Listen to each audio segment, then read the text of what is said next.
Ever since childhood, I'd been interested in MC Escher and his work of amazing art. The way he made two-dimensional shapes in drawings blend into three-dimensional appearance. It always fascinated the ever-loving fuck out of me. I couldn't help but smile when looking at any of his work, or anything related to it. So, in 1981, when flyers depicting impossible shapes and figures started to litter our streets, I noticed. These flyers were printed out on colored paper, using the common dot matrix printers of the era. There was never a number or name, no excuse for these flyers. They depicted impossible shapes and figures that seemed to threaten to jump off the page directly into your eyes. They started innocent at first. A few impossible triangle shapes, maybe some stairs that twist into nothing, just shit like that. After a couple of days, things started to get darker. The new flyers were a mixture of Escher and Poe, as in Edgar Allan Poe. Instead of staircases and triangles, it was now headstones and open graves. Everything had eyes. The eyes seemed to move and blink if you moved the paper just right. People in town were starting to talk and worry and talk some more. Things got a little comical at times, with theories ranging from deranged serial killers to ads for an upcoming restaurant. Of course, nobody actually knew what they were. See, small towns across the country have one thing in common: gossip. Not every citizen had seen the flyers yet, and some areas were more remote. In fact, it would look like someone would just dump a load of flyers and let the wind deliver them. It was about 5 days in when the flyers got even more disturbing and even hostile. To look at these images for long seemed to drive folks temporarily crazy as balls. To this day, I can picture those fucking flyers. At first, there's nothing really there, just shapes and lines and dots. Like the much later magic eye things, if you gaze at the images just right, you see the hidden pictures. Up to this point, all of the flyers released at one time would be printed on the same color paper and had the exact same design. This time things were vastly different. Blue sheets depicted some sort of animal feasting on a flayed open corpse. Yellow sheets revealed some type of thing erupting from a man's back.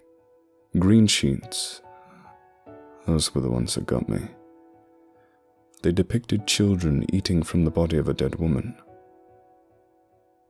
The red sheets, they showed something that appeared to be Satan, half man, half goat, with twisted horns, a long spade-tipped tail, and a forked tongue. This round of flyers triggered numerous calls flooding into 911 dispatch center, located in the basement of the courthouse.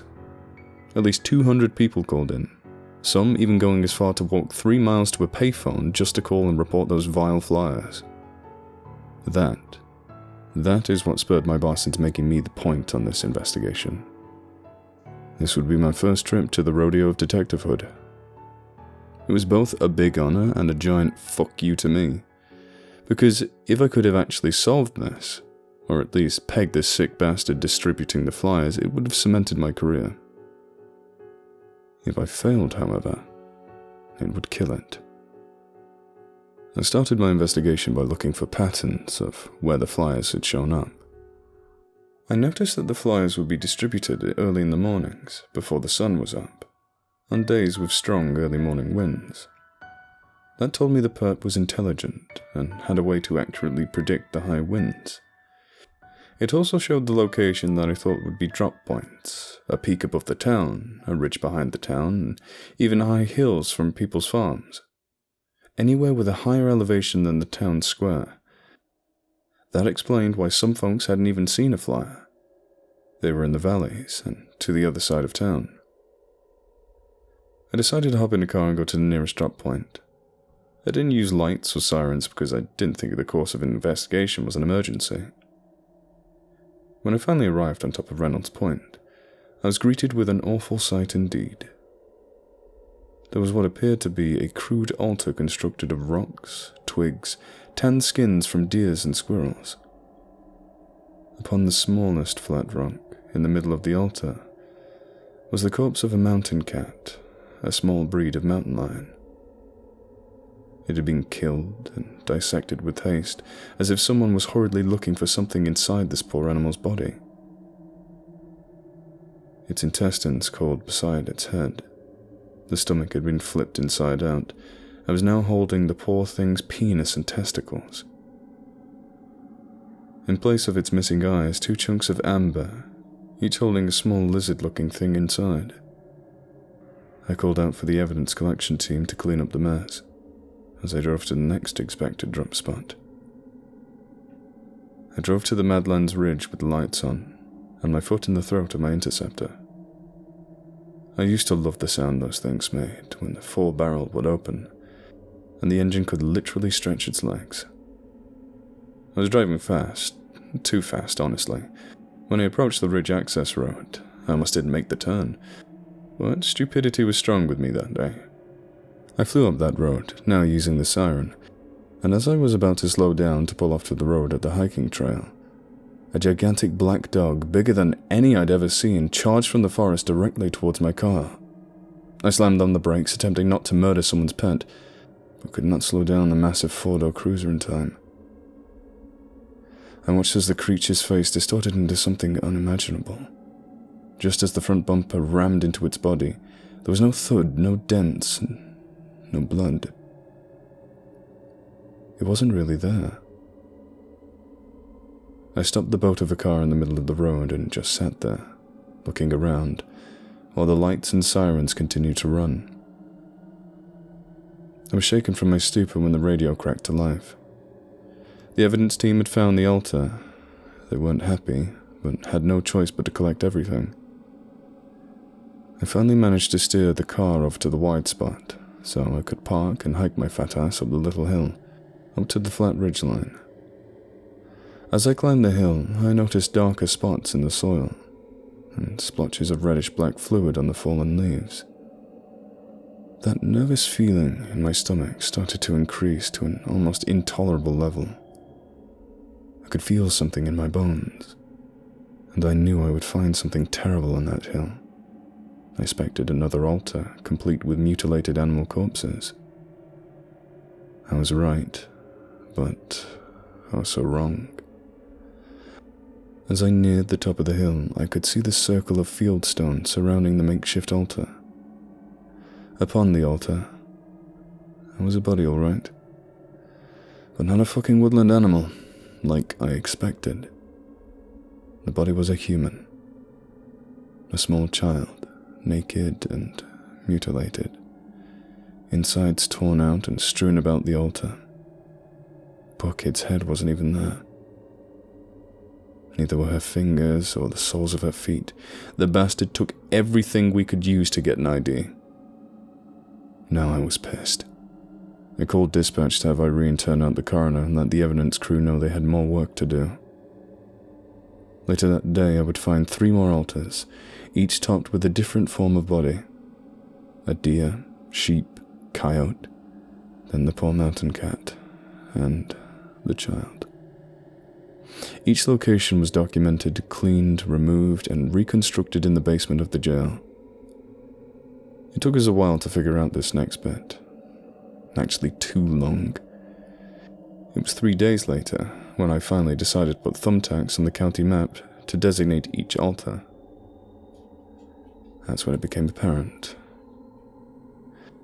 The fucking altars were arranged in a pentagram. That fact cemented the idea of Satanism into our minds. Hell, if it had not been for the child's body, would have collectively shrugged the entire thing off as a prank by some sick-ass fucking teenagers. We never would have thought it was what it turned out to be. During the next week, we talked to more than 100 people, the biggest majority of which were clueless to what we asked. There were a few that we managed to find that were into drugs, but no Satan worship. That is until we discovered a little woman by the name of Gina Paisley, a self-proclaimed white witch turned dark master of magic. Magic being spelt with a K, of course. Tina was nervous when we confronted her with the pictures of animals. I saved the child's body for last, to help me gauge her involvement. When I slid that picture from the altar and placed it on the table in front of her, she went nuts. She jumped onto the chair she was seated in and started to pull out handfuls of hair from her head as she screamed, "No, not like that. You called wrong. He was wrong. We're all going to die if it isn't stopped." My sergeant and I exchanged worried glances.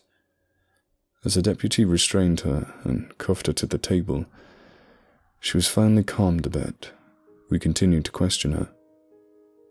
During the questioning, which lasted 11 hours due to her mental breakdowns, we discovered her and her son had been trying to summon a demon to do their, and I quote, "dirty work we can't without going to prison."